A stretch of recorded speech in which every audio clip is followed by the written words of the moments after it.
Hey, holla if you like your getting wood, and you're talking it back. If you're real, sit high, and your window bitch. Hello, and welcome to the I Snuck In Here podcast. It's your boy, some call me Quinn. Y'all already know what it is. It's Thursday night, and y'all already know who runs Thursdays. That's us. I say it every week, but this time I really mean it. We have an exciting episode today. So y'all know that we had this whole success of the Michael biopic that came out that's pushing already 800 million in the first month. So me and Cirque Money decided to think, okay, who else needs a biopic? So today we're going to break down all the people, all the artists, entertainers, scientists that we think deserves their own biopic. But before I go deeper into that, let me bring my partner in crime, Cirque Money, to the stage. Cirque Money, what's up, baby? You know, you look like a villain from that TV show The Boys. Oh, did you see the season finale, the series finale? Not yet, but as soon as you came on with the godly white hoodie, yeah, I'm like, you know what? You look like one of those villains on The Boys. That's what I was going for. I'm glad you said villain, because I don't ever give me no superhero powers, because I'm definitely not going to be a hero. I just want to let everybody know. Don't give me no powers. Real quick, if you could, what power would you like to have? What power would I like to have? I would like to have. I would like to be invisible.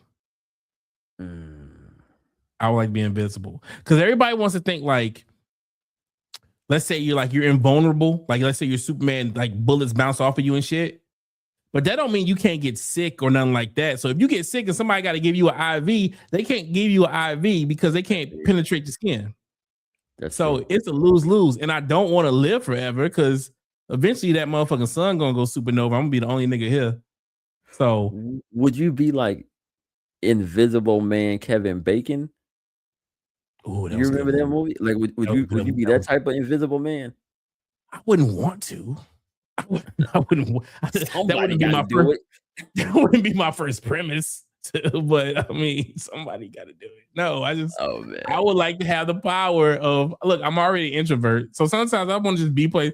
Like, I want to go see Michael for the fourth time, and like nobody knows I'm in that bitch. You know what I'm saying? Like, oh, you back again, nigga? You don't even see me coming in here.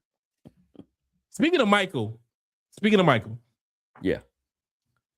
Am I the only person that's been walking around saying, "See that girl"? I've been saying this shit all month from Human Nature. Is that the wrong lyric? That's Human Nature. Oh, okay. Oh, you talking about how it just stuck in your? It's in my head. It's in your head like that. I know she's watching. You know, he did such a great. If the city's an apple, let me take a bite. Do you see those lyrics I got? You see that vocals? Yeah, I see that. Let me take a bite. Okay. All right, my bad. I was hitting it though. That's how much I watched Michael. Again. I've watched it twice in real life, and the rest I watched in bootleg, because niggerish. Before we go any further, again, this is the top 10 each. So I got 10, and Circuit has 10 for who deserves a biopic. But before we go into that, I just want to make sure that you guys know that this episode of the I Snuck In podcast is brought to you by Smirnoff Ice. Let me take a drink. It's not brought to you by Smirnoff Ice, but sometimes you gotta speak shit into existence. Yeah. I don't know. Maybe somebody's watching. It happens. It works. Yeah, I know. And the shit's delicious. So I'm gonna take another drink. Smirnoff. It's crispy. It's crispy. Let's get into this shit, my boy. Let's go. Let's get into this shit. All right. So we're gonna do 5 honorable mentions before we go into our top 10s of it. So the first honorable mention is a big one. He's already up on the screen. The name is anyways, Master P. Master P is the first time I mentioned that I think will be a very dope biopic. I just the story of literally rags to riches. Rags to riches. You got C Murder that's in jail for life. You got Silk the Shocker, who is the worst rapper of all time, who's his brother. You know, there's just so many things that you could talk to about. I remember the episode of MTV Cribs when he showed the gold ceilings and gold toilets and stuff. Like, I just think Master P would be a dope ass, you know, biopic. You we okay. We kind of discussed it just a little bit. Do we believe that films like it's the Ice Cream Man and About It, are they loosely biopic films, or are Nah, you sticking to their dramas? they're comedy dramas.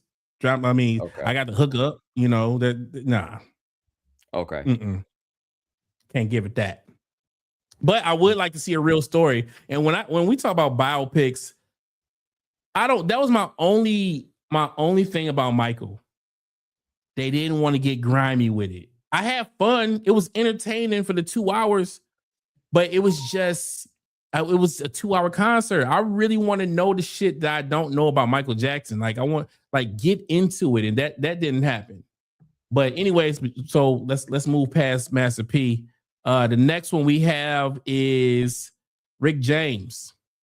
Rick Look, James. man, I saw the play for Rick James. Did you see the Rick James play? No, dude, I never knew they had one.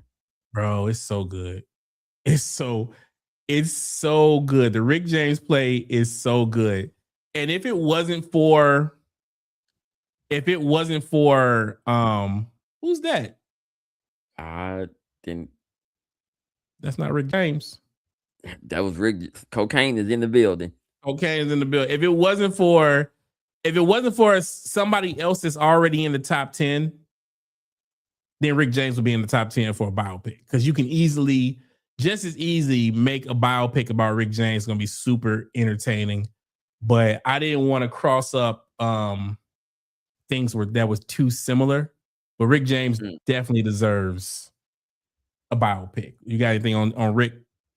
You know, I never knew or heard any stories about Rick James and Michael Jackson. Is there any folklore or rumors? Like, I've never heard anything when it comes I to don't them think two. Rick James was in the same path as Mike Jackson. Okay.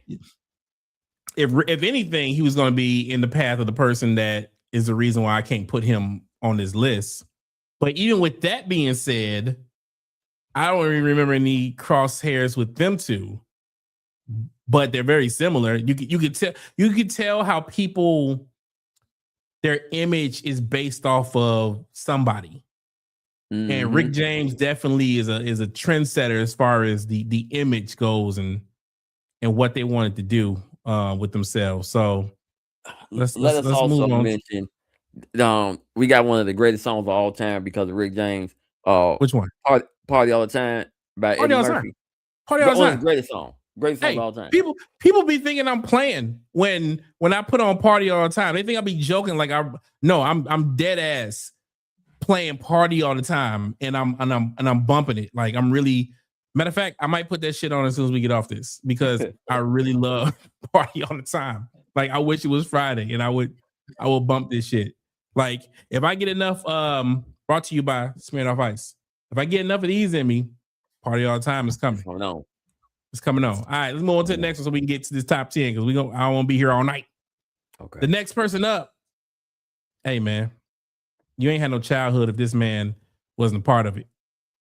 Jim Henson, bro. Jim Henson. If you guys haven't watched the documentary on Jim Henson, please do. Like, this man, everybody only thinks Kermit the Frog or with that, but he was also Sesame Street. That's all Jim Henson. Pretty much all what they call it, puppetronics or animatronics or whatever they call it. Didn't he do Ninja Turtles? The first Ninja Turtles film? I think he did the first one. I think he was part of that. But like all the mechanics and people doing things with movies and puppeteering, that's what it is. Okay. Puppeteering is based off of Jim Hendrix. Like he pushed the envelope. Like nobody understands how hard it is for somebody to be in the Big Bird costume. Like the head is somebody holding up their arm. That's the whole time. Think about it. The whole time you saw Big Bird standing, somebody had their arm up, and they couldn't see inside the suit, so they had a little video screen inside the Big Bird screen. I mean, inside the Big Bird suit. So he had to look at whoever was puppeteering it had to look at the screen and do it in real time. And another problem is that the image they saw on the screen was in reverse. So if on the screen they're going left, they had to go right. So they had to know like how to. It's crazy that the ideas this dude had. But if you had a childhood, man, you gotta give props to you gotta give props to Jim Hendrix. But again, let me in and out. This is just the honorable mentions. I won't be here too long. Let's go to the next one. Last honorable mention, because I don't care what y'all say. Man needs to be on. I can't find it. You got too many. I know. You got too many screens on my shit, bro. My bad. I can't see nothing no more. This is a cluster of shit. DMX, the dog, bro. The dog. Ooh. The dog. The dog needs to have his own movie. It might be. I don't know if he went out too early. Like the problem with a DMX movie is that his story didn't. I mean, it ended, but it didn't end as far as a storytelling mode. You know what I'm saying? Max B, Big Avail, Max B, he just did an interview the other day. I think it was with Gillian Wallow. And he had the nerve. He's the best rapper in New York. Yeah. Yo, bro, he said he was better than Dark Man X. He said he was better than the dog. Yo, bro. Yo, for real. Like, are you gotta be drinking your own Kool-Aid to think that you better than Mr. Earl Simmons. Man, even that, and that's the crazy part about it is, so you know, him and French Montana came with that song, Ever Since You Left Me. Yeah. And I was like, bro, that song is fire until Max B comes on. Until you're on it, dude. Like as soon as Max B comes on, I changed the song. And you talking about you the best rapper in New York behind Stop it. Stop it, bro. Stop it. All right. That's our honorable mentions.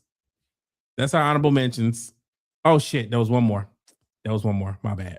My bad. Who we got? You gotta check me. The last one, and it hurts my heart because I feel like he should have been in the top 10, but this is another situation where I couldn't put him and somebody else in there. But I would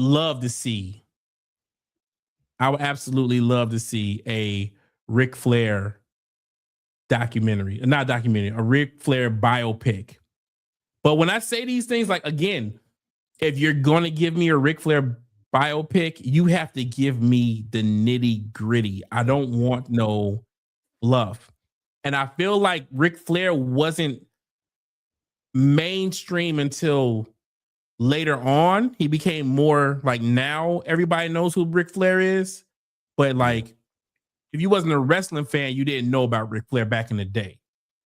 But his story is probably like the craziest as far as wrestlers go.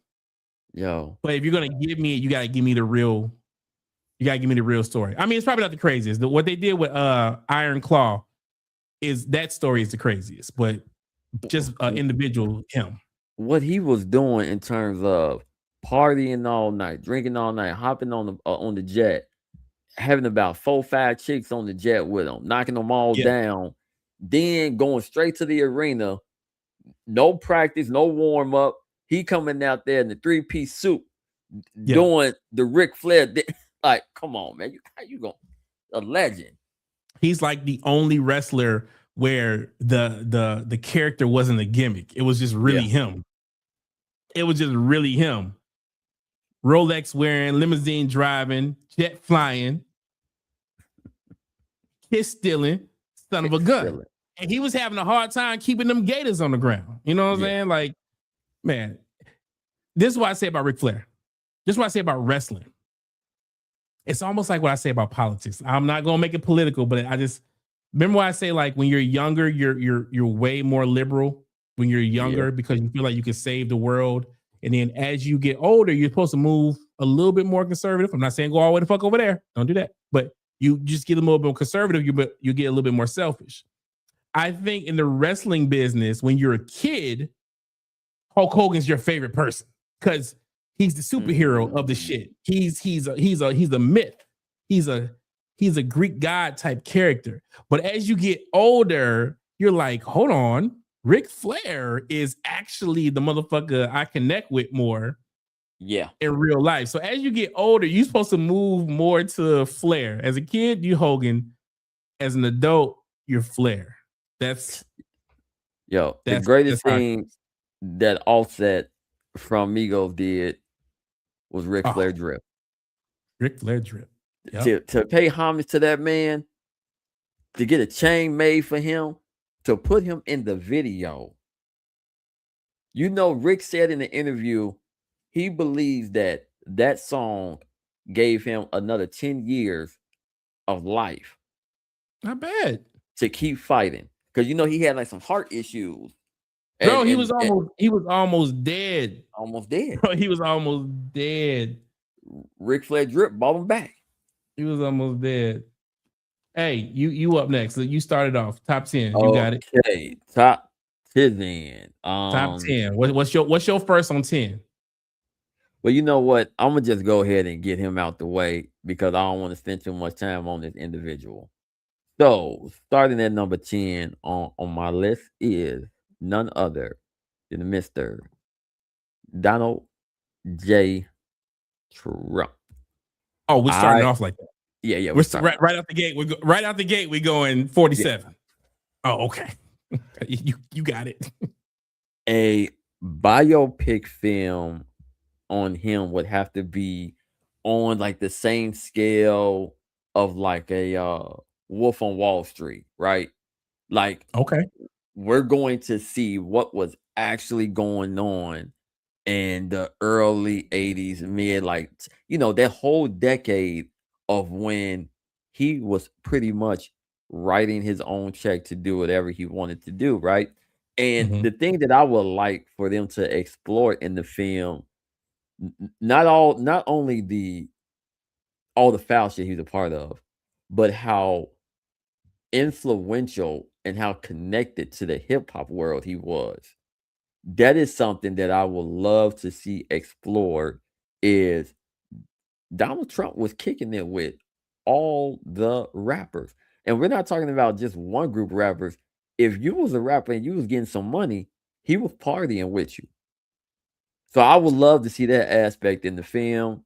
I know he ain't everybody's favorite person, but before he ran for president, he was a beloved character in just pop culture, world. People enjoy them. Hey, listen, I hear you. I hear everything you're saying. And this is why I come back to my always statement that I don't give a shit about celebrities. Hey, go dance, go entertain me. And that's all Donald J. Trump was an entertainer. That's what the man is. And I was cool with it. I was cool with Donald J. Trump, the entertainer. I'm okay with that. I'm just not okay with Donald J. Trump running this fucking country. I'm not about to get into it, but I'm just telling you my difference. Okay. I remember when they built Trump Tower in Chicago.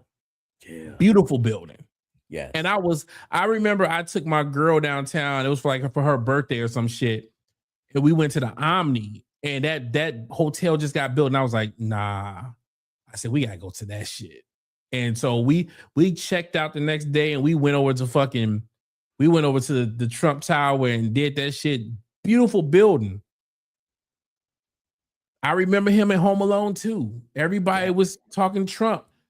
I don't give a shit about that version of Trump. Fresh Prince of Bel-Air. He was in again. Look, your political. This is what we need to get back to. Your political shit is your political shit. I remember when that didn't make or break friendships. You know what I'm saying? Like, yeah. But now it's like super weaponized, and he's a big part of that shit. That's my problem. He's a big part of that shit. I think he's a fucking scumbag. I don't need him running my city, but I understand why you want him to have a biopic. I think that biopic will be dope. But like I told you earlier, I want the full story. So I don't want the biopic until he's no longer on this earth, because I want to see it from beginning to the end. So if he wants to help me out so they can start making this biopic, help me out. Help me out, 47, so they can start it. Because I don't want it until you're done. Like, not here anymore. Okay. Fuck him. Number 10 on my list. Number 10 on my list. Hey, I had to make a pivot. I don't even know if I told you. Number 10 on my list is, I had to put him in here, bro. I need a biopic. Dude. Oh, I had it on my list and I took him out.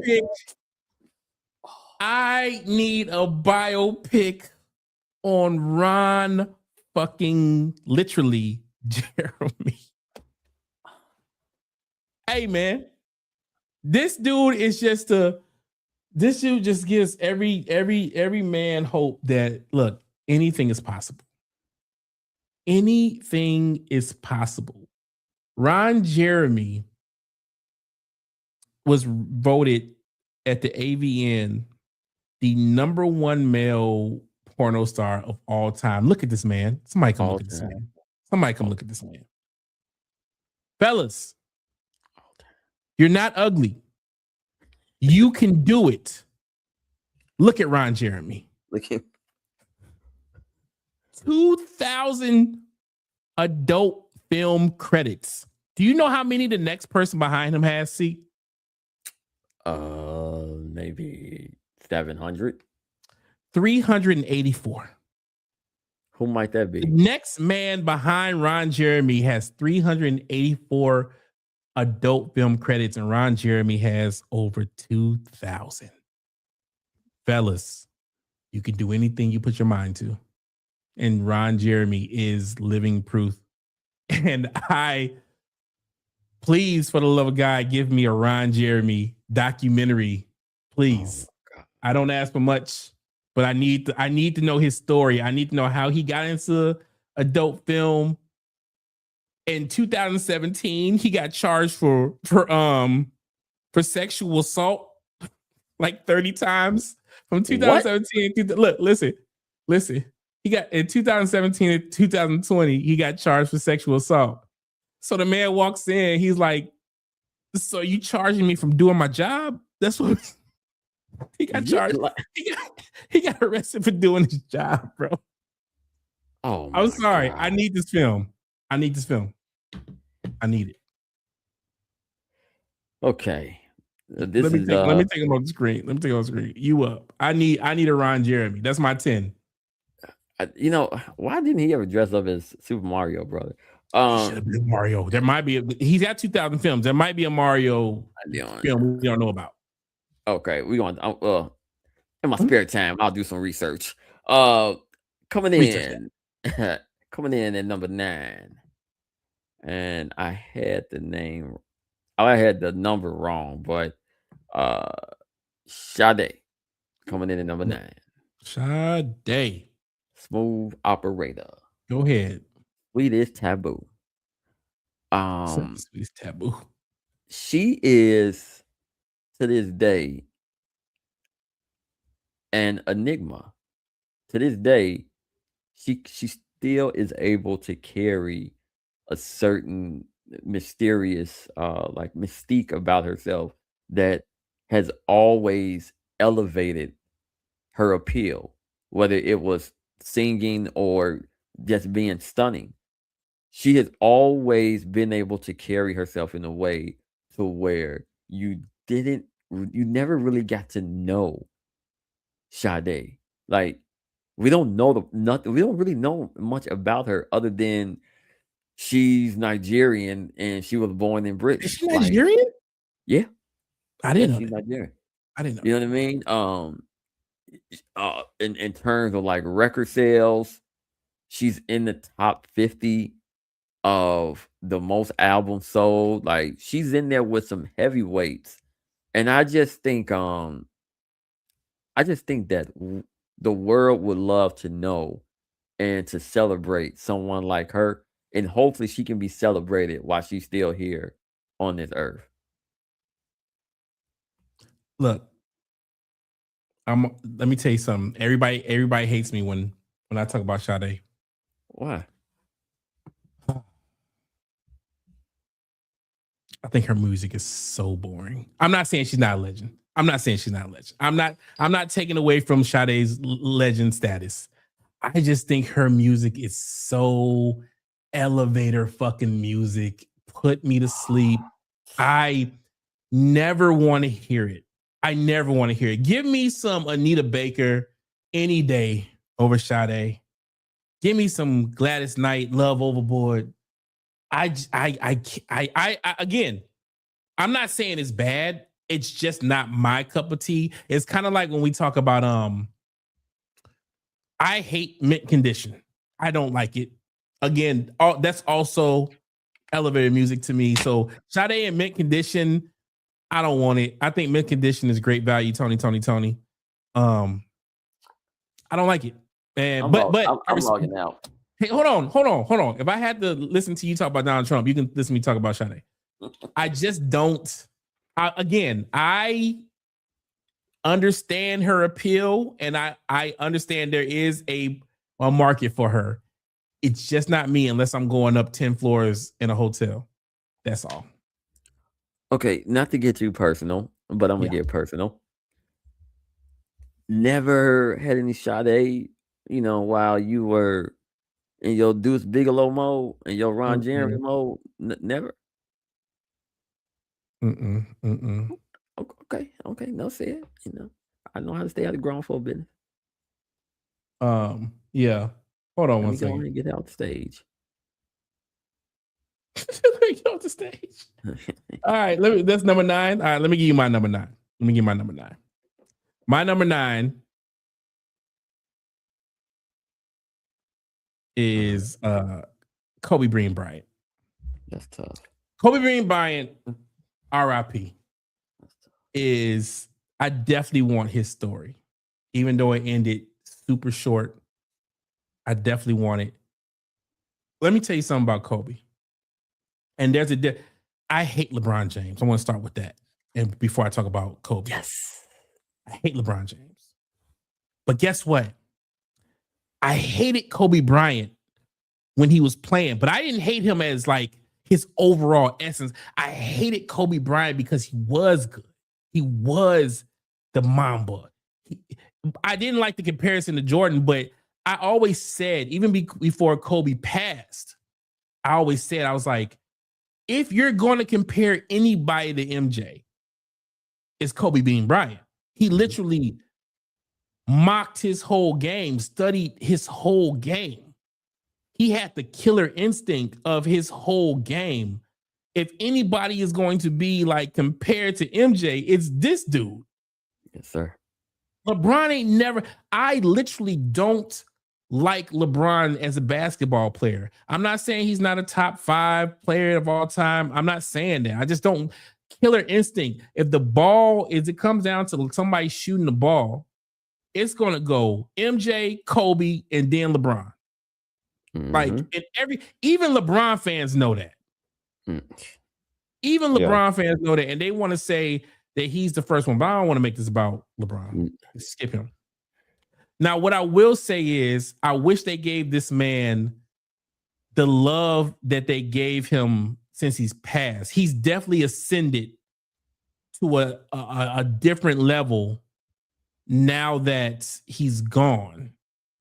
And I'm one of those people too. I'm being honest. Again, like I said, I hated him, but I hated him in a sports way. I hate him because he wasn't my guy. But I Mhm. respected him as a player. You know what I'm saying?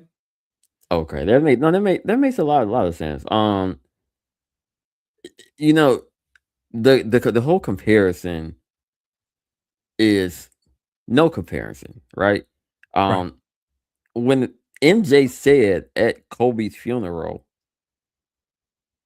everyone always wondered, was there any tension or any, separation between me and Kobe? And MJ said that was my little brother. That was his That little brother, and that was Kobe's mentor, bro. That yeah, was his mentor. he said he is me. And even though it was said at the funeral, I love the fact that when MJ said it, that camera went right to LeBron. You had to see his Mm-hmm. face. You know, Yeah. LeBron has never had surgery. So knock on wood, he's never had to have surgery during his 21 years of playing. That dude Right. got so many PEDs in his body. That's why I don't like him because he is the flop master. Um, he's really selfish. And when it, like how you said, just that execution, that thing, that it factor that makes someone unique, I would love to see the actor playing a young Kobe Bryant in high school, and yeah. how when he got to the league, he had that one bad year, and after Yeah. that he said never again. So again, and this is the thing about biopics. So we're just not picking people just because this is a famous person, this is a famous person. No, when I'm thinking about biopics, I need a story arc. You know what I'm Yeah. saying? I need the hero to fall and I need the hero to rise back up again. And it can either end in glory or it can end in tragedy. But there has to be a complete story, and that's what the people that I picked, anyways. That was my thought process because you can just sit here and pick famous people all day. That's just is what it is. But all right, man, you up. Number Okay. 8. What's your number 8? Number 8. Wait, before you go into number 8, have you ever just been really thirsty and picked up a cold Smirnoff Ice? Man, that's crispy. Crispy. Smirnoff, if you're watching, come on, give us a little plug. Okay, Yeah, go ahead. it's in the case. Coming in at number 8 is Mr. John McAfee.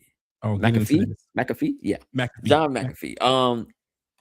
This guy is a douchebag. He's the reason why I broke several computers when I was a kid, To this because day. he created the McAfee antivirus that you would install on your Mhm. computer. But what the world didn't know at the time was he was the one that was actually causing your computer to mess up with that same software. Okay. Really? Yeah. So he made millions and millions of dollars during the boom age of laptop computer, the internet. And he had a dark side. He was a womanizer, woman abuser. He loved to get high on cocaine all day. He would walk around with Ain't nothing but a little shotguns and bump of sugar. machine guns. The guy was so off the hinges. When the Department of Justice started looking into things with him, he escaped America and he ended up buying an island, right? He had his own police. He had like this huge, like little resort where he had armed guards 24/7. And in the end, the island that he was staying on, he wasn't able to start paying the guerrillas and the cartels. Mhm. And they said that he killed himself, but it was more so he got knocked off because Oh, yeah. he wasn't paying for protection anymore. But his story is so intricate because it shows you are who you are, and money only elevates that 10 times more. So Oh, yeah. Well, that's already known. That's Yeah, already no money. Money ain't gonna make you better. Everybody thinks money gonna make them better. No, money is just gonna amplify who you are. So if you're an addict, it's just gonna bring that out more than it was.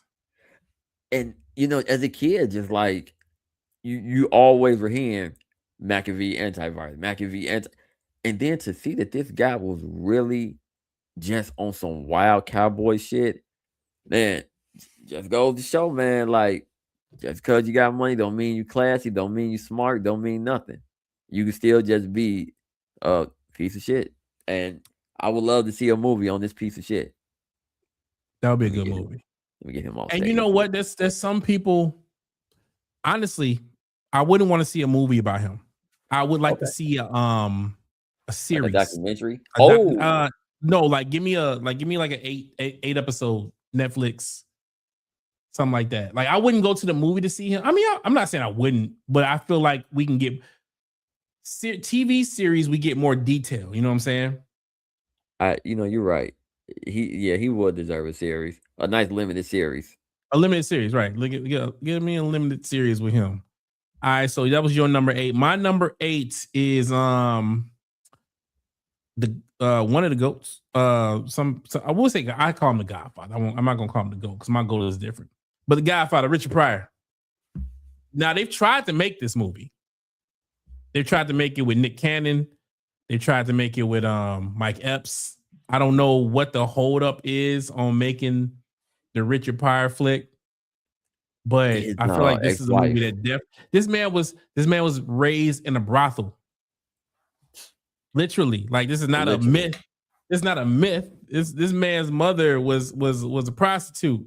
He was raised in a brothel. So you want to know how like people come up and like why they think how they think. Like yeah, he came up like that. Man was freebasing cocaine, set 2/3 of his body on fire. Like I need a Richard Pryor documentary. My goal is Eddie, of course. Like that's just is what it is. But if you don't have Richard Pryor, you don't have Eddie Murphy. Now, what I read, and I don't know if it's true or not, but Mhm.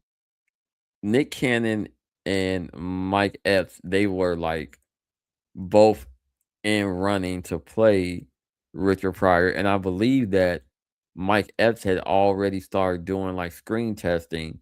I Yes. remember he started like growing out his hair and stuff like that. Now, what Mike Epps had said on Shannon Sharp's podcast was the movie production was shut down because Richard Pryor's ex-wife owns the rights to the film, and Mm. she was becoming like overzealous and too controlling, and Mike Evans was just like, hey, I want to do it, but maybe they just seemed like this ain't gonna be meant for me, like the timing. Yeah. And it's fucked up I because he's the nearest thing that we could get on screen to playing him.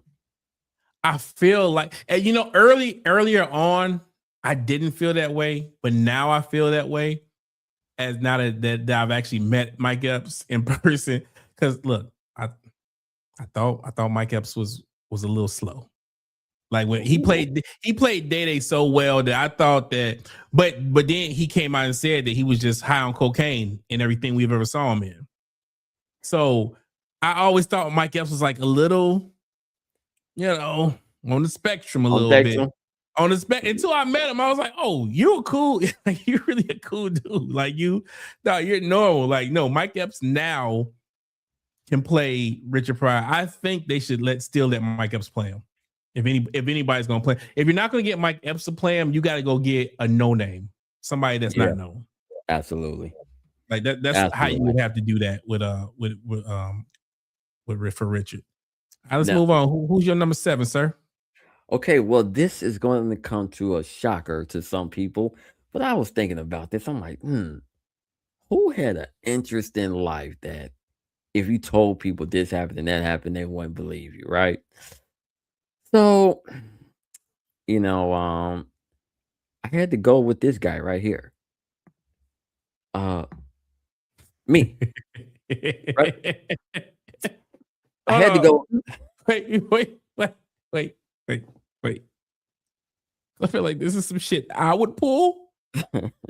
I feel like, but this dude literally, you know what? I'm so proud of you right now. Talk your shit. Talk your shit. Tell us why you should get the biopic at number above Richard Pryor. Go ahead, number 7. Cirque Money. So, in my life, I have had high-speed chases. I have had federal indictments facing 20 years for a murder and cocaine conspiracy. I was right. kidnapped in LA. That's crazy. I was stabbed before. I was shot before. I was doing things for unruly people, and I had some unruly people show up at my house and told my mama they was gonna kill me. Let's see here. I've worked with so many people in the industry, from 50 Cent to Lady Gaga to John Legend. Slight flex. Okay. I have been one of those individuals to where when they were writing the rule book, it was, oh, this guy isn't supposed to win. And I took that book and I told them to shove it up their ass, because the things that I have been able to do in my life, it does seem like a weird ass FX show of how the hell did all this happen and you're not dead, or you're not in jail, or like this or that didn't happen. And the only thing I can say is that, God has held my back and I've caught some lucky breaks. I mean,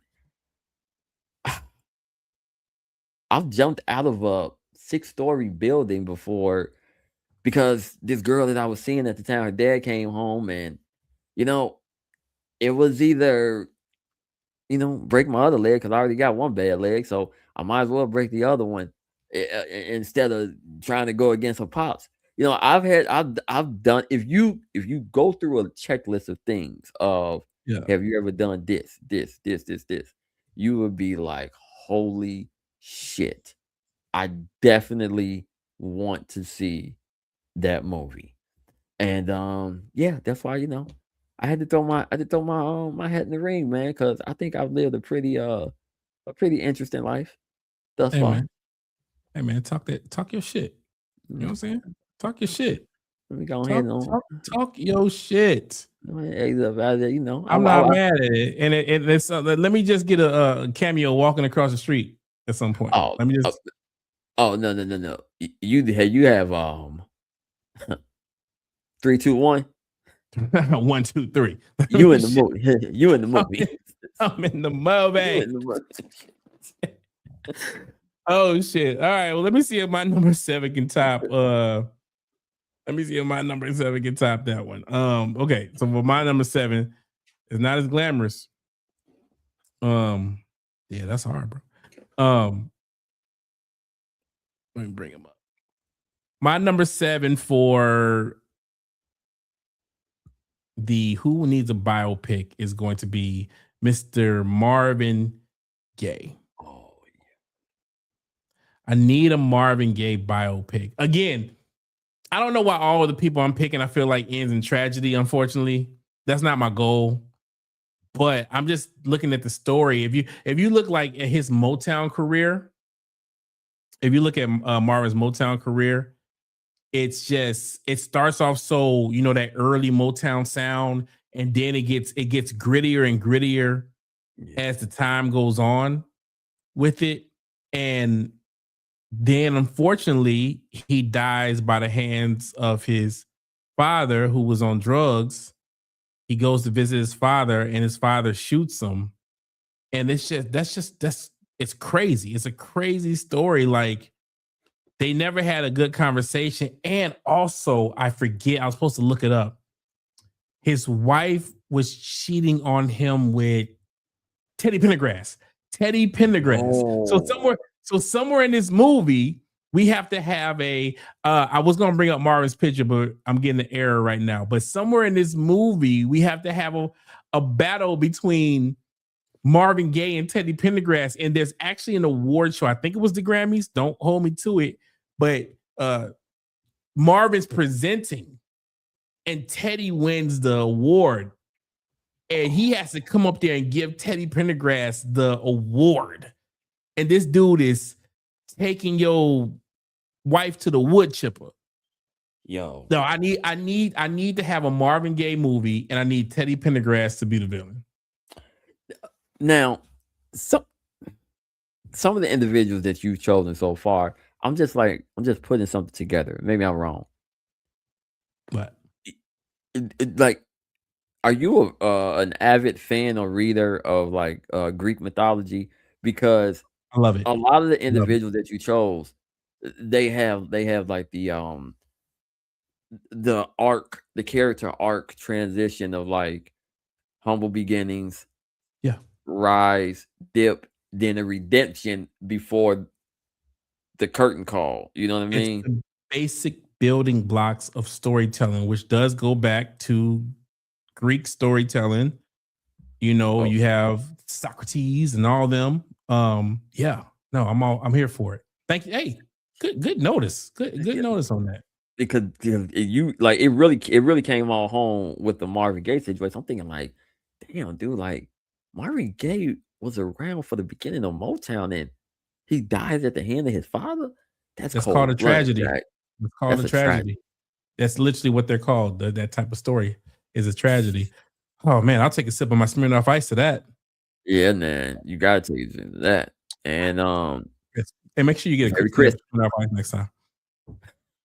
We gotta get the sponsorship, my boy. Get you a Smirnoff Ice so we can get these people on board. let me see if some of the I don't know, the Boomerang gods will come down and help with this sponsorship. So coming in at number 6 on my list is the legendary, illustrious, iconic I love it. Eartha Kitt. I love it. And I love you got a young picture of Eartha. Oh yeah. I love you Eartha got a Kitt young picture of Eartha.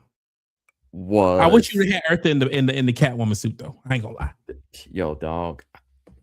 Yo, we be thinking the same thing. I want I messed Catwoman it up. Eartha.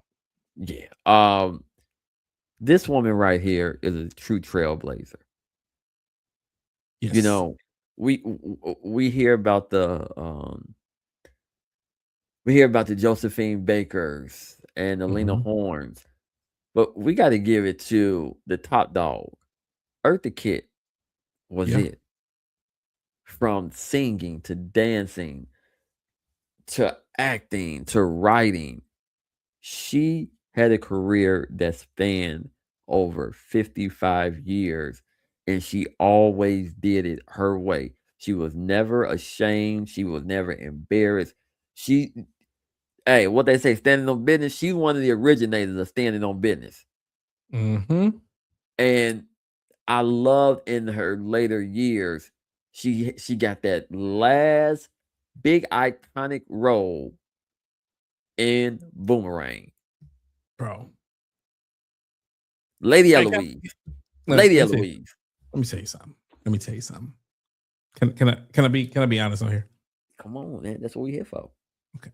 First of all, take Miss Kidd off the screen. I want you to see me when I'm talking to you. Mhm.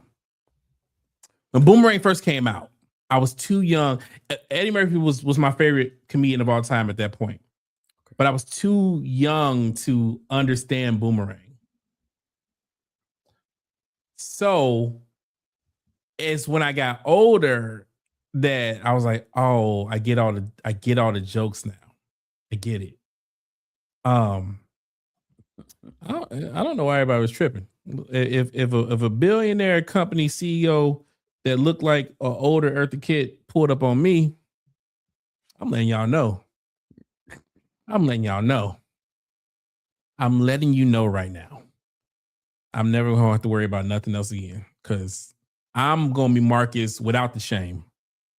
Marcus without. I'm gonna be that young dude walking around with Cher right now. I'm gonna be that with Eartha Kitt. Like, don't Marcus. She's gonna be Quinn, darling. Yes, that's what they're gonna be saying. I'm not ashamed. I love No Eartha Kitt, shame. bro. No Just shame. go in there and put that cat suit on. Go in there and put that cat suit on with your old ass. I ain't got no shame with Eartha Kitt, boy. You think Eddie hit it on the low? Man, Eddie might have hit it on the low. Eddie might have hit it on the low.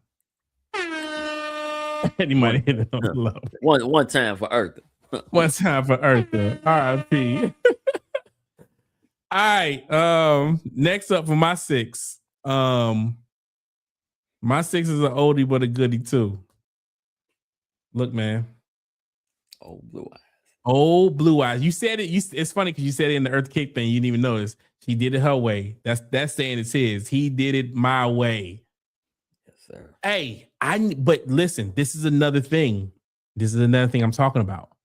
If you're gonna give me a Frank Sinatra biopic, I don't want no fluff. Don't give me this movie until you want to give me the real. I need the mob stories.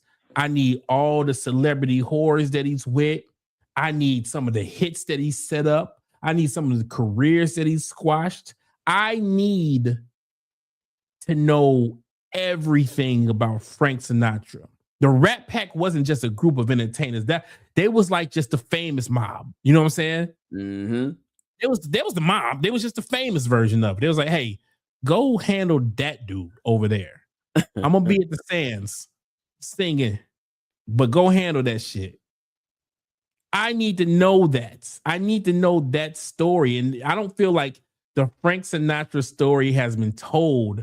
I want to see JFK make a guest appearance with Marilyn Monroe up in there. Did you freeze?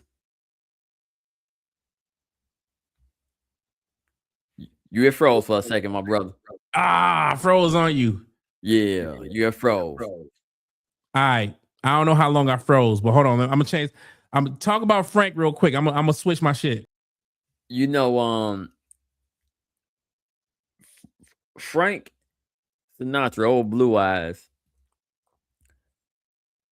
he definitely was an advocate for Black people, being that one of his close friends, Mr. Sammy Davis Jr., he would see like the foul injustice stuff that would go on when they would be performing at the Copacabana or the Tropicana Club, and they would tell Sammy Davis Jr. that he couldn't stay in the same hotel that he was performing at.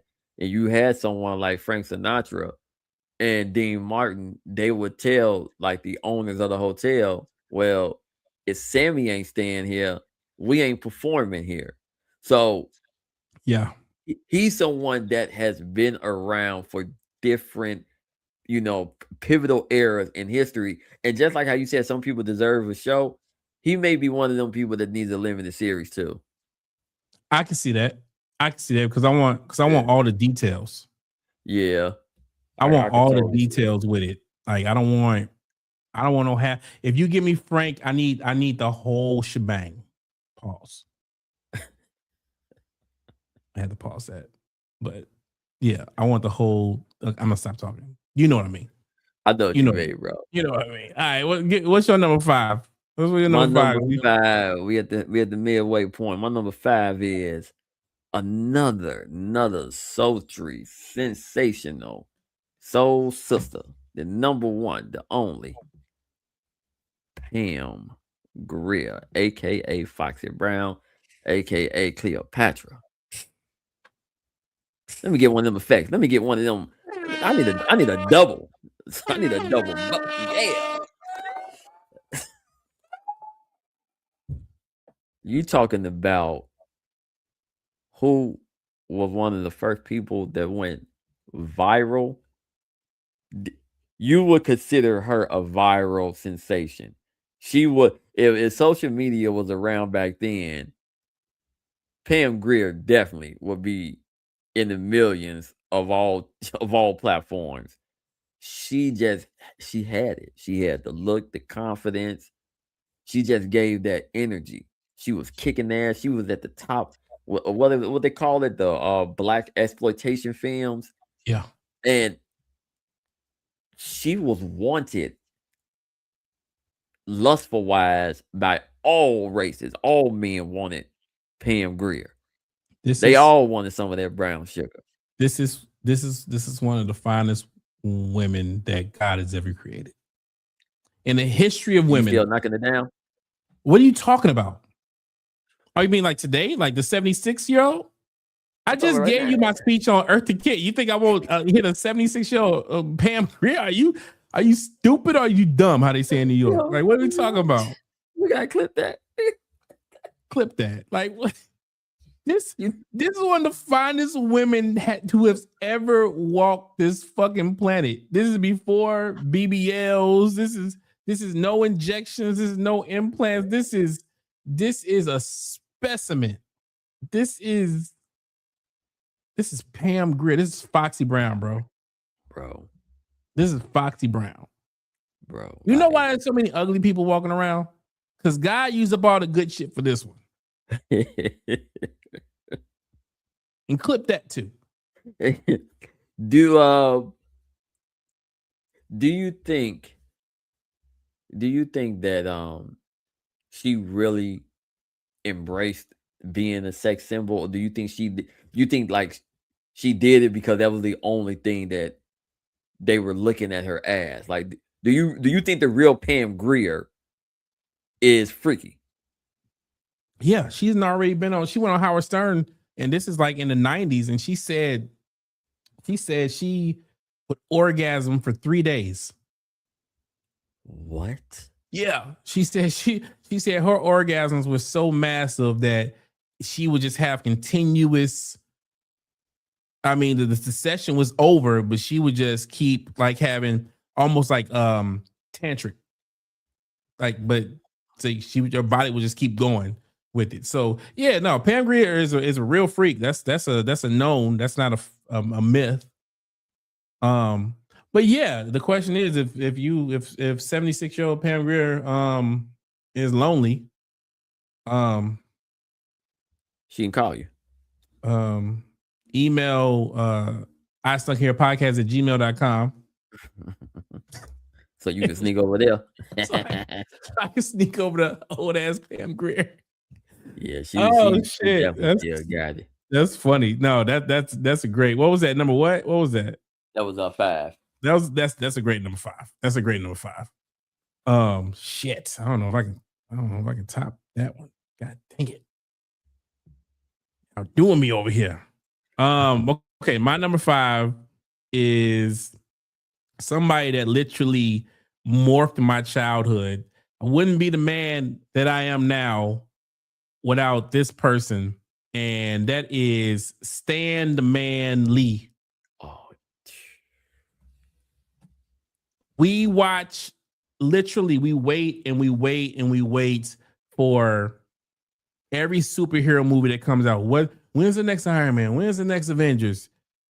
I want a movie on the man that gave us all these characters. Yes. Because and like I said, I do like the drama. I do like the in-between. There's beef between, did he really create Spider-Man? Who gets the credit for that? Him or Delinko? No, not Kirby. Steve Ditko. Yeah. Jack Kirby is they fight over, God, who do they fight over?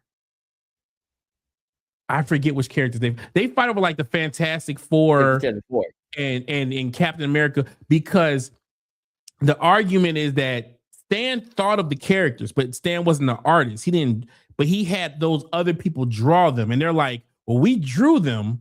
And he was like, yeah, you drew them, but you drew like what I told you to draw, because I can't draw.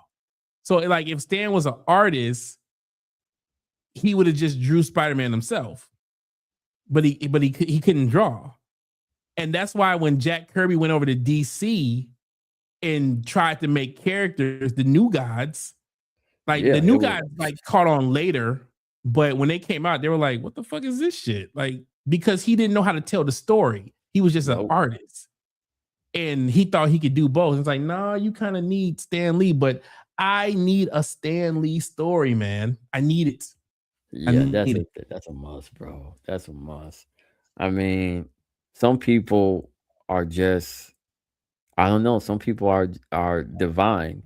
Some people were literally sent here as agents of God to do the Lord's work and be a messenger, and individuals like him and Dr. Seuss and Walt Yes, Disney and yes, George Lucas, like these individuals, they they didn't come from great large beginnings. They come from very humble beginnings. And someone like Stan Lee, who always said the reader, the fan should always come first. We always need to make sure that the reader is being satisfied. right. And I hate, yeah, that would be a good movie, man, because it is tragic, but Stan gets his redemption. Yeah, man, you on your Greek shit, you on your Greek mythology shit, because in the late 80s, early 90s, he had to file for bankruptcy, and then that's Yes, how we got into the shitstorm with X-Men and yes. Fox and all this, because they played our boy, but he I'm came telling you, back. it'll be, and now it's a multi-billion-dollar industry Yo, based off this one man. I need it. I need that movie. What you man. got next for number 4? I'm gonna follow. Yeah, 4. I'm gonna follow suit and stick to the comic book realm. Now, she isn't as popular pop culture wise to comic book fans, but she definitely needs a story. Her Who we name got? is Andrea Romano. Andrea Okay. Romano has worked for Hanna-Barbera. She has worked for Warner Brothers, DC Animated. She is a casting agent. She's the one that picks the voice actors. So we have her to applaud for giving us Kevin Conroy as that iconic voice of Man, Batman on Batman the animated come series. on, man. She was the casting director for Boondocks, for Powder Puff Girls, for Okay. Justice League, Superman the animated series, all of the DC animated films, no matter what style we were watching, if we were watching the Toonami animation style or the DCAU style into the mid 2010s and early 2020s. She is responsible for saying no, that voice needs to go to that character. Yeah. Her choosing Kyrie Payton for the voice of Cyborg on Teen Titans and Teen Titans Go. Like, you gotta have an ear. You gotta be a savant. She's like a music producer in a sense. She can Yeah. hear it and know, like, that is the perfect pitch and cadence for that character. And I would just love to see how in the hell did she end up finding this as her passion, as her career. I would love to see that, bro, because it's a lot of heavyweights that have came in and out the door of Miss Romano over the last 35 years. You know, she probably started off as an actress herself, like a voice actress herself, and Could be. found the niche. But yeah, we definitely gotta look into it. But I love this as a, because this isn't as prominent. Like, we just did Stan Lee, and everybody knows Stan Lee, but similar. So I love this option that you picked, because equally, as in, not equally, but still as like super important, but on the back end of it. Yes. So yeah. All right, cool. Let me give you my number 4. And I hope y'all got y'all Kleenex boxes ready, because this one hurt. This one hurt, man. Number 4 for Ooh. me is Robin Williams, bro. Mm-mm-mm. Robin Williams. This is the definition of this, the people that are smiling and joking and happy the most are the people with the most weight on them, bro. Yep. Robin Williams is I think he got to a point where like he was a person who was like, hey, I see you stressing. Give me that. Let me get that. Let me take that from you. Let me get that. Let me get that. And I feel like he got to a point where he was full. He didn't have no more capacity to take any more grief. He was best friends with Christopher Reeves. Yep. His best friends. It's like everybody that talks about Robin Williams said this dude was just the nicest person ever. All his shit, they still to this day have hours of Genie audio that he was just improvising. Like most of Aladdin, most of his jokes in Aladdin are all improv. That shit was just him just talking. They just pretty much they put him in the studio, hit play, and Robin Williams just went off. And they have hours of him improvising. You know, we filmed the episode. I don't know if it was last week or the week before, but we were talking about, I guess, like mental health, and you said something along the lines of, sometimes people are just tired. People are tired. It just seems that he was tired, and he couldn't think of any way to recharge his soul. Man, I say this, yo, check on your happy friends, bro. Yeah. Check on your happy friends. Like I'm saying again, I'm not scared to talk about like my struggles or anything like that. It's not that deep. Like we've already talked about my brother, committing suicide and stuff like that. I've had bouts of depression, and I just think that my reason for my depression is that I don't know how to like lean on somebody. You know what I'm saying? Like if shit hits me, I just try to soak it up and be like, all right, I'll just walk that shit off. I don't know how to expel it.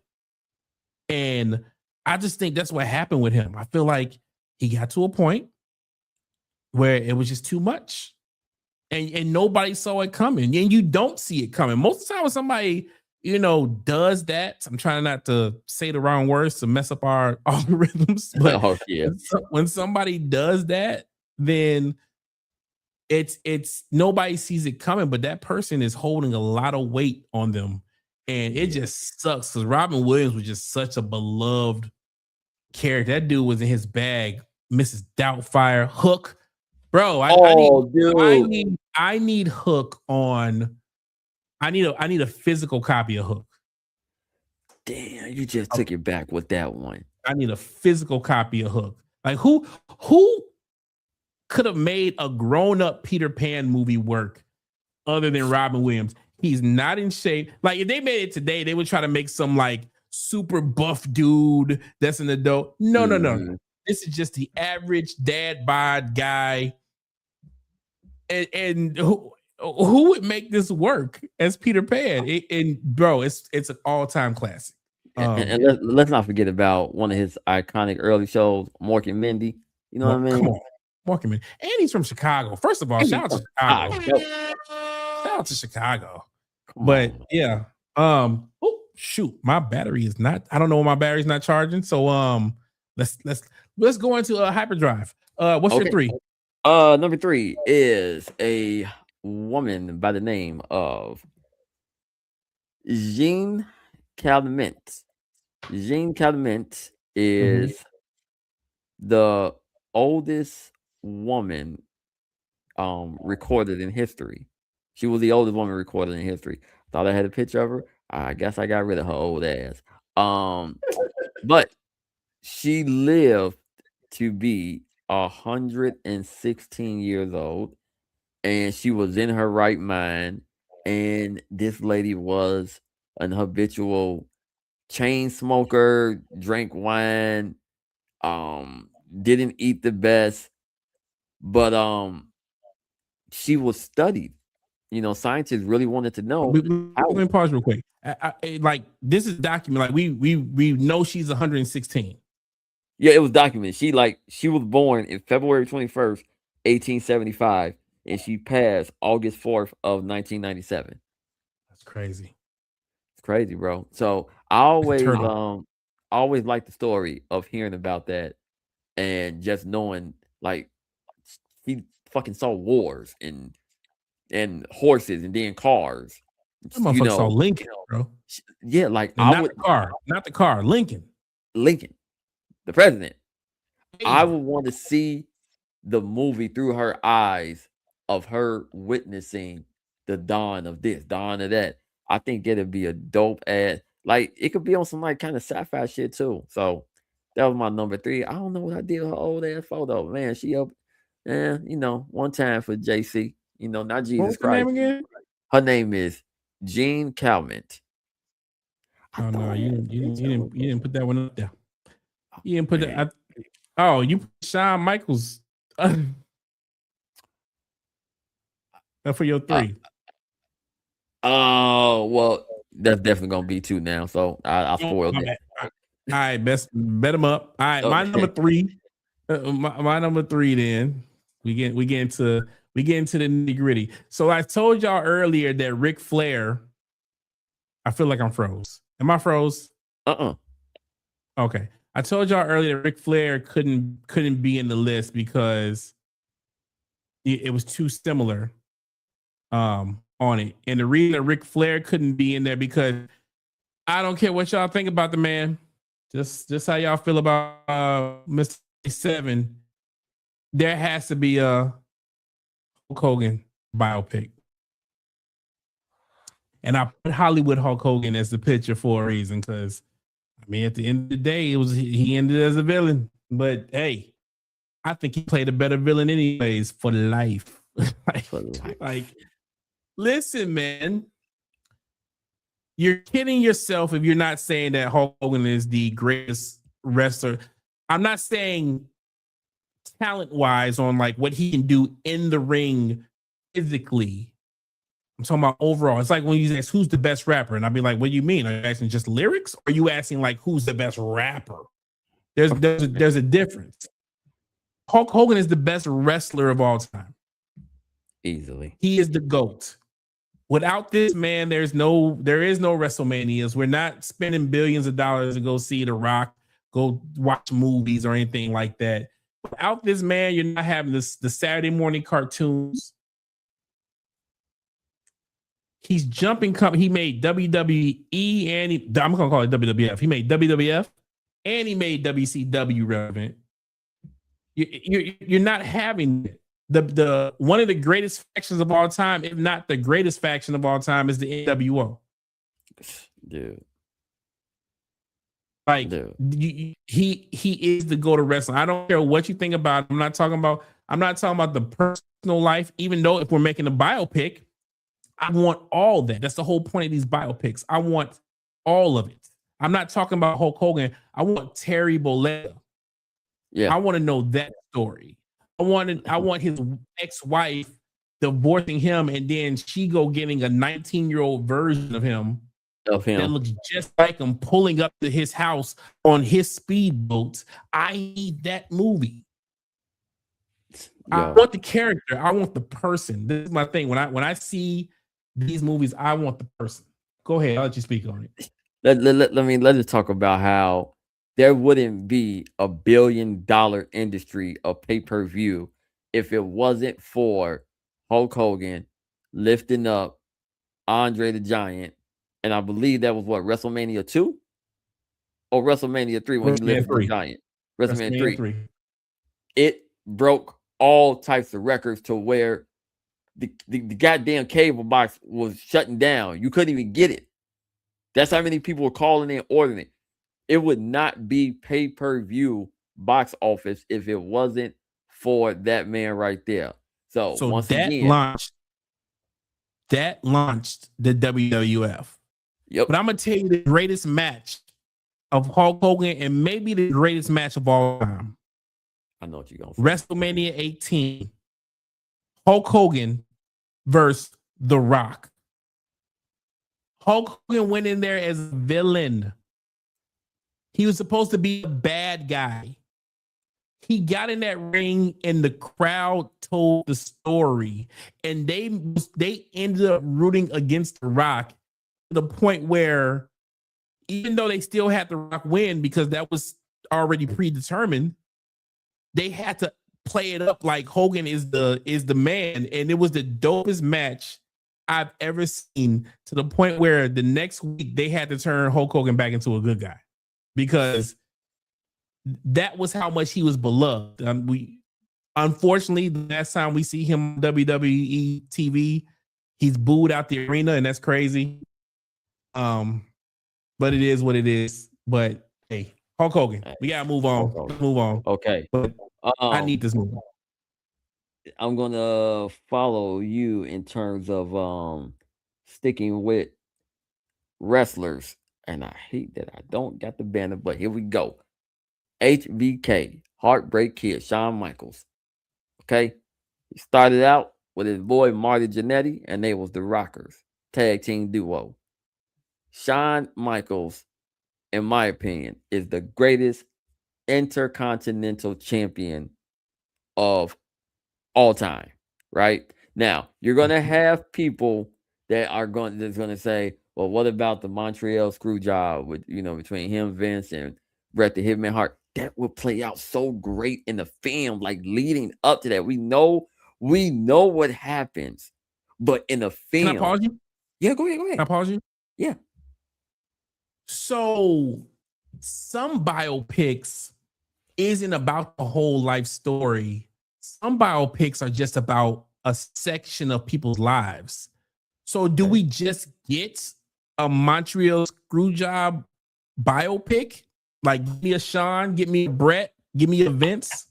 I would like it to start there, and throughout the match, we're getting like flashbacks of parts of like everyone's life, and then it's coming back into the match. So we're seeing, how did we get here to where the beloved Bret the Hitman Hart is getting screwed at the crib when he was supposed to retire at the crib. He's supposed to retire with the belt, but because Vince could not let him go to WCW with that belt, him and Sean had already cooked up a plan. Man, you're right. It just has to be about the Montreal Screwjob.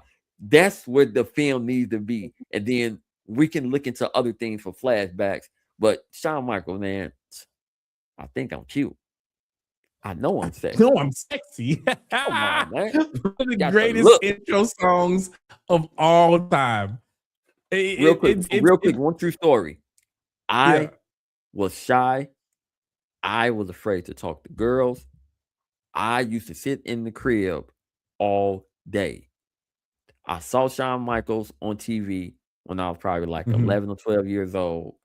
And I said, I want to be him. Changed my life. Yeah. Changed my life.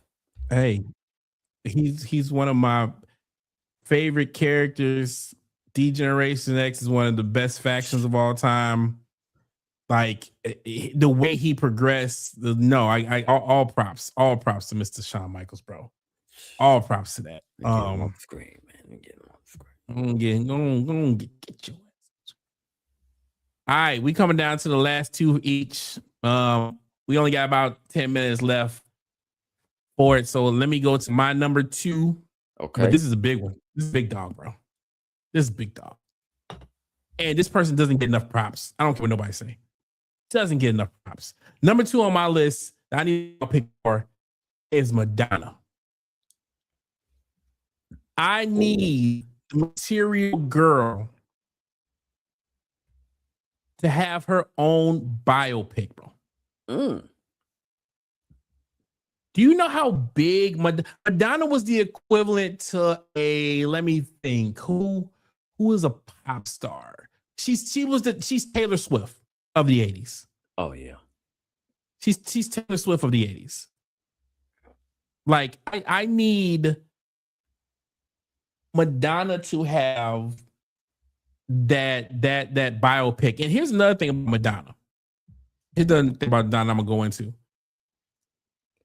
She came out with the Like a Prayer video where Leon, the actor Leon, Yeah. is in it, where he's portraying Black Jesus. This is the late 80s. I think it's like 88, 89. We're not that progressive yet as a fucking society. Where not only is the Jesus in her Like a Prayer video Black, but she kisses his feet. His feet. He kisses Black Jesus' feet. The Taylor Swift of 89. Do you know how crazy the record executive had to be going when that video got released to have their it girl kissing a Black Jesus' feet, and it's going to go on MTV? She had a Michael MTV moment with Like a Prayer. Like, they didn't want to play it because of that scene, and she looking at Jesus as Black. But we got to remember, Madonna was with the shits. That was Tupac. She was with girl. the shits, bro. She was with the shits. I rewatched the video today because I wanted to just to understand it more, and I'm like, and they got the Black choir. I was like, I said, this is 89. I said, there's no way. There is no. Madonna had to have walked in there and said, nah, this is what the fuck we're doing. This is what the fuck we're doing. And I don't care about what y'all saying. And yeah, no, Madonna was the shit. I give her mad props for that. Of course, she's a little bit old now. She doesn't know what to do, but she still be with the shit. She still be outside. Oh yeah. Oh yeah. Madonna still be outside. She fucked up her face up with too much filler, but Madonna still be outside. And she did a terrible BBL too, but we can talk about that another day. Yeah, her and him probably hanging out, but yeah. But this is I don't care. And not too many people I still invite to the cookout, but because you put your career on the line in 89, come on, you get an unlimited pass. And that's my number, and that's my number 2. All right, so we on number 1 on my end. We on the number 1. We made it to the nitty gritty, baby. All right, I'm going to see MK after this. Oh, you ain't seen it? I just saw it earlier. No, bro, I didn't get a chance to. I got tickets. I'm going at 10 o'clock tonight. Let me find the picture. Number 1. Where is the picture? There we go, right here. Yasuke. Okay, this Black man was a slave in Italy, found his way as a stowaway on a ship that went to Japan. He trained with some of the most elite samurais in Japan. He rose to the level of being a shogun samurai. He was a true battle master. I'm talking about this the real Samurai Jack, okay? This the Samurai Jack. This guy right here, this is not AI, this ain't what he was, a real action star. And we're talking 1591. A Black man was leading a clan of samurais to fight against ninjas. You trying to tell me that ain't gonna be a good ass movie? Because it's real. This ain't Tom Cruise, The Last Samurai. This is the real version. It's almost as if The Last Samurai tried to whitewash this man's story. Oh, easily. Easily. I've been fascinated by this guy since I was a kid. I think they've done animes on here and there, but they've never done a live adaptation. Yo, we need a Yasuke film, a real live adaptation. Look how tall he is compared to his wife and kid. Yo, bro, you know he was Like I wonder how slam that, like is she just super like I need to know the height of him bro. You know he was because slamming all type and of I would shit. also like to know, does he have any lineage? Like, is there anybody related to this dude today? That's a good question. And I That's a would like very to good meet question. them. We can get this And on the if we screen. do find out, we should do an episode where we take a journey to Tokyo and find their lineage, That would and be then we can ill. write it off as a business trip. That would be ill. What are you doing today? We're about to go find a black samurai. Yeah. The family of the remnants. All right, we're here. We're here at the end of the road. So my What we last got? one. Hold on one second. My last one is going to be, because we started this with a Michael pick, right? Mm-hmm. So if we're gonna do a Michael, then I need every Katie Couric needs her. How did it go? Who's her? Barbara Walters? How to say it?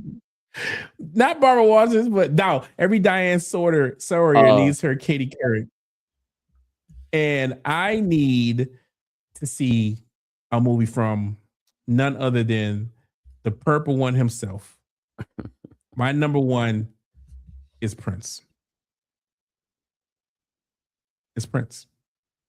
And you said, well, we already got Purple Rain. Purple Rain is a fiction story. It's not real. It's not real. It's I mean, it's close. It's loosely based, but it's not real. He's such a magical figure. You show like it.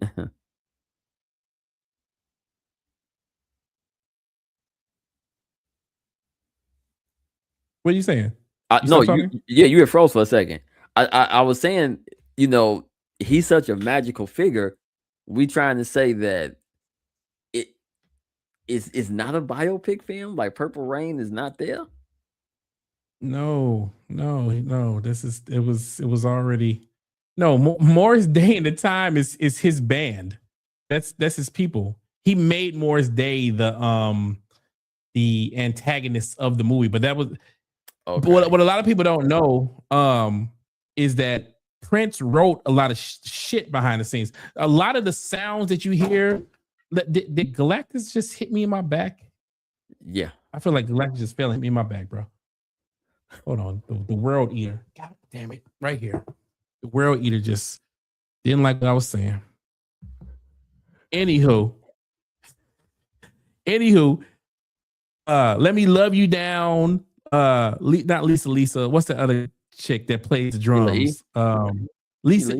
Sheila E. All these people was Prince's people. He just wrote, and what the greatness of Prince is that he played the guitar. Everything he just plays the guitar. No, he played the guitar. He played the piano. He played the drums. He could play all the instruments. If he didn't need a band, that was just the look he had. He could play all the instruments and not just kind of play. No, he could play the instruments. Like, he's one of the most versatile musicians of all time. And I will say this: he's the only dude that can take your girl. Everybody's like, oh, like they try to compare him to like Uzi Vert all day. I was like, no. I said that's not the same. It's like, but Prince is out there. Prince was real suspect and shit like that. I said, listen, Prince is the only man in history that can take your bitch wearing something like this. This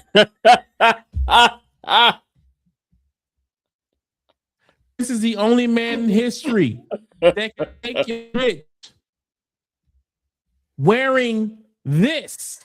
Yo, with man, heels. wildin'. He wildin'. He would literally take your girl. That's without question. He wasn't even like, I look, I wasn't there with him, but he dated a plethora of women. He had Vanity, he had Apollonia, he had Sheila E. Like he was married twice. Like Prince didn't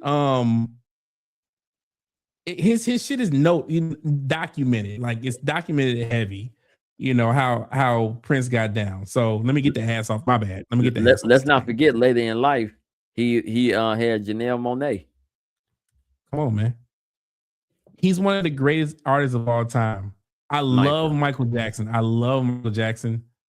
But remember how I said the Hulk Hogan, Ric Flair thing? As a kid, I loved Michael Jackson. As I got old, well, that's a lie because my middle name is Prince. So I've always loved Prince. Like I've always loved Prince. But I'm talking about musically as I got older, I'll listen to Adore. The music got more grown up, you know what I'm saying? Diamonds and Pearls and things like that. It was more. I liked it. So go ahead. Talk your shit. Do you think that a biopic on Prince would be as successful as the Michael film? No. Right. Michael Jackson is international. Michael Jackson is the biggest superstar that ever lived. He's the biggest superstar. You're not going to get anybody's documentary bigger. I know you said Bohemian Rhapsody is at a Billy. I still think Michael's going to hit. He's already over 800 right now. And they're going to give him a 2-part. So either way, Michael's going to make close to $2 billion.